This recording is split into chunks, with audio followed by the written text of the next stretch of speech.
ఏం మచ్చా ఐశ్వర్య వచ్చింది కల్లోకి ఎట్లా వస్తున్నావు?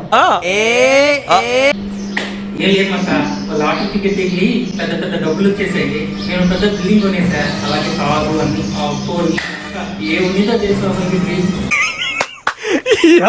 ఏం ఫీల్ ఉండదు మామయ్య. మీ ఇద్దరు కూడా ఉద్యోగం కలిగించాను తెలుసా. నువ్వేదో పెద్ద కార్ డ్రైవర్ లాగా నువ్వు కేక్ అన్నా, నువ్వైతే అసలు డ్రెస్సులు ఎంతో ముద్దుకున్నావో తెలుసా. ఇదేంటైతే అరే నీ అబ్బా 24 గంటలు నిద్రపోతావు అంటే కళలు కాకుండా ఐశ్వర్య వస్తుందా? నాకు కూడా వచ్చింది, నేను కూడా చెప్తాను చూడు. నేను కూడా మన వీడియోస్ బాగా ఫేమస్ అయిపోయి, నేను బాగా యూస్ వచ్చేసి నేను హీరో అయిపోయి అప్పుడు హోటల్ ఓపెన్ చేసేదానికి వెళ్ళినప్పుడు అక్కడ మీరిద్దరు కూడా వచ్చి ఆ వెయిటర్ గా నువ్వు వచ్చి అక్కడ క్లీన్ చేస్తా ఉంటా. అప్పుడు నేను వెళ్ళి అబ్బా వీళ్ళిద్దరు నా ఫ్రెండ్స్ అని చెప్పం, కానీ మీరిద్దరు ఆ రాజా సినిమాలో బ్యాక్గ్రౌండ్ మ్యూజిక్ వేసుకుని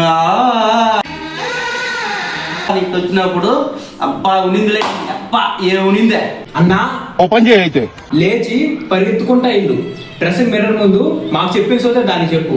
అదే వచ్చి చెప్పుతో కొట్టకపోతే నా పేరు మార్చుకుంటా. లేకపోతే ఏందన్నా మీరు చెప్పే ఎదవసోది ఏంద్రే కర్మ నాకు. అమ్మాయి ఏం టార్చర్.